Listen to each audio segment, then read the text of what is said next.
Nag-vlog-vlog ka kanina ngayon, tatakip ka.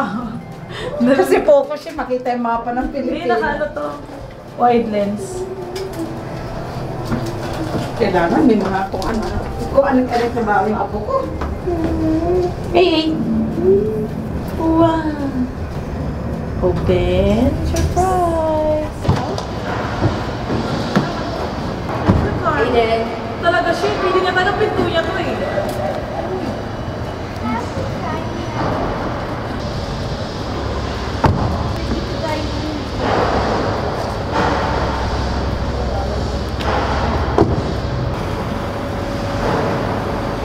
So first, we are going to ano muna, to get some coffee. Tapos, diretso na tayo sa school ni Lily.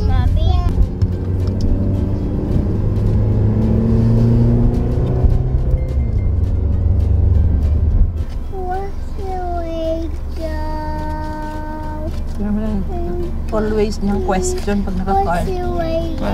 Where should we go daw? Siya daw din. Hindi siya kita eh. Siya din daw. Pupuntahan niya rin daw si Tito Charlie pag pumunta ng Pilipinas. Kaki, what's your way go? Where should we Talaga go? yung kaki. Kaki. Ewan ko. Guys, alam niyo ba yung kinakanta ni A? Kung alam niyo, please let me know ha. Kasi naririnig lang namin yung where should we go. Yun lang eh. Saying, Kaki, go. Kapit. Teka, makita natin yung kapit ni Mama. For the video. Dapat talaga. For today's video. Para lang siya hindi sumistedi kasi hindi magaling katawang ko eh. Kaya kailangan, takot ka mahuhulog. For the video. Si Mama, sipag mag-vlog nito, yung braso mo dyan eh. Mabigat nga yung camera na yan eh. Kaya nga, ang bigat eh. Bakit ba gusto kong makita ako eh? Di ba guys, mamimiss nyo? Sinilit yung mga Kunwari lang, pero kanina ganun-ganun nga lang ako, kayo lang. Oh. Pinilit yung mga guys. Oh, di ba guys? Ano ba? Mamimiss nyo ako.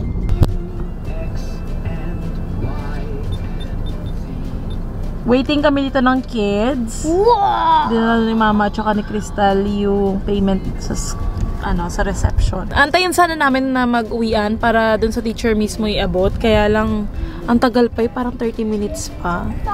Ang sakit na ng ulo ko, hindi kasi ako nag-lunch. So, punta kami kila Ems. Nandun na daw, pauwi na daw siya sa bahay nila. Bibisitahin natin sila kasi nga, since uuwi na si Mama sa 26, may pasok na ulit sa work si Ems tomorrow. So, bisita daw muna kami dun sa kanila saglit.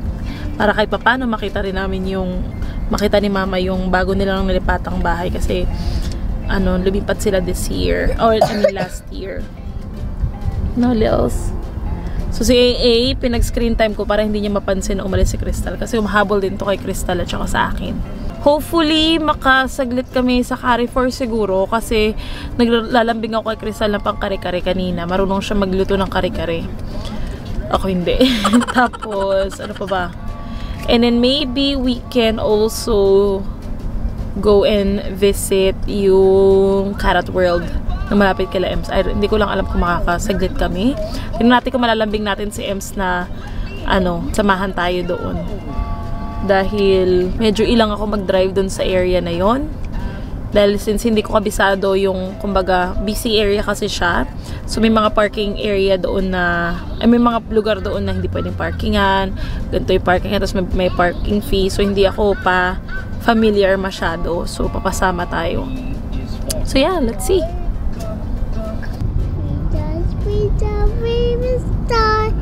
How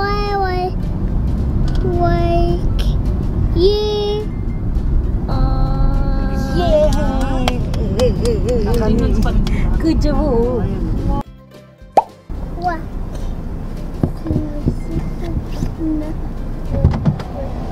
Lily's not here eh. You didn't bring Lily? Yes. She's still in school? Where's Yes. Ate? In school. School. He's not here. I thought they left you in school eh. May pag-ganon siya eh. At Monday, when I go to school on Monday, we will go for the Tooth Fairy cake. Parang nagre-ready na. Money was one. Chicha. Chicha. Chocolate. Strawberry yan. Chocolate. Parang nagre-ready na for ano for bakasyon na. Kamusta? Kailan uwi mo? 26.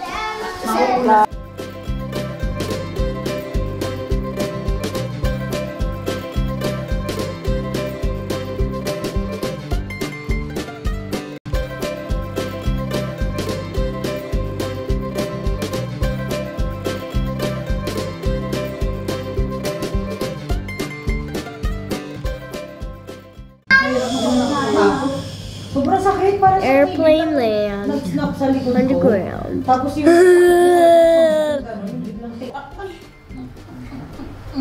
Busy siya sa chocolate niya eh. What's this? What's this? Chocolate. Chocolate. Ano natin? 3 hours later. Hey guys, welcome to my vlog. Welcome to my crib! Welcome to my crib. Baka may natutulog. Walang to. So, Ano? for today's video, tutur po kayo sa aming crib. Wow! Bakit? Parang pambata mo. Yung English mo din. So, this is my place. Wow. That's your spot mo. So, dyan mo dinadala yung mga busy, yung ano mo, mga boyfriend mo. Now you have an idea where you sleep. Pag nag-away Minamanifest mo naman? Huwag lang mamanifest. Okay na kami dito sa sahig. Kasi pag nag-away ito sila, kasama rin ako siyempre. Kayo naman, baka isipin sa vlog, lagi kami nag-aaway. Minsan lang. In case na mag-away si Charo at saka si Philip, dito siya matutulog. Ngayon, hindi na sila mag-aaway. Hindi niya awayin si Philip kasi hindi siya matutulog dito sa akin. Kasi magkayaka pa tayo, no? So, nasa ulo mo pa. And then, Oh. this is Ang happy niya, oh. Ay, locker yan. School. this is our locker. And then, hindi ko kalim kung kanino yan. This is our cabinet. Walk in, sorry. Walk sa closet. Yes, pag ano, walk, like that. Ay, Ay! oh. Ano ba dyan? Okay lang. Parang ang silhouette. Saan silhouette? Anino? Ano yun? Okay, tama. Ni English mo. Ay, Diyos ko. Ito kami kilagyan. Welcome to my... Dahil dyan. Ano ba yung tawag dun sa ganun? Ano? Yung ano? Locker. Ano yun? Unboxing. Ano yun? Raid? Raid. Ay, sorry po. Nakabalo pa tayo dito. Okay. Buksan na yan. Ganun. Okay, rate tayo. Nasa si Princess? Wala. Ayan ang bed ni Princess. Mga Princess. Kung nanonood ka man, ito yung bed mo. And then, asan yung map? Uy. Ay, nahulog. Hindi ko ako makapagtutoy. Dito ang ditirahan mo. Ano? Pag ano? Pag sinip ka ba? Alis! Layas dito! Ay, di mga gamit mo! Lumayas ka dito! Ano nangyari? Dito ka litira. Oo. Kahit dito. Ano? Kusapin ko na yung may-ari. Sabi namin, pwede kong pa-view, mag-view. Pagka ganito ang mga tirahan sa usually nga, ano po tawag dito, mas masikip. As in, OFW life. Yung sala, as in, nakagano'n ko kumain na, ganun talaga. Now you know. Sa talaga yung isip ko, paano iba magsasalapin kami mag-drive dito? Kami matulog. Dito ka ba titira? Ba't naman problema ka? Ba't umiiyak ka? Tao. Ate Raquel, naku, gigigil talaga ako sa unga niyo mo. Ganito. Pero pagka ano naman, Pero pagka ano, masaya. Masaya yan. Ganun mara ng ingay, ganyan. We have here... Bagong, mas marami pa yung baboy sa bagong. Lahat mo na kaya? Ikaw. Pwede. Ano naman yan talaga? Pero mantika siya. Mamantika talaga yung ano. Yung baboy tsaka yung mantika. Mamantika talaga yung baboy. Yum! Thank you, Ma. Nagkakarami reserva kayo. Matagal pa yan? Hindi, ang dami ng luto naman yung bagoong. Yay!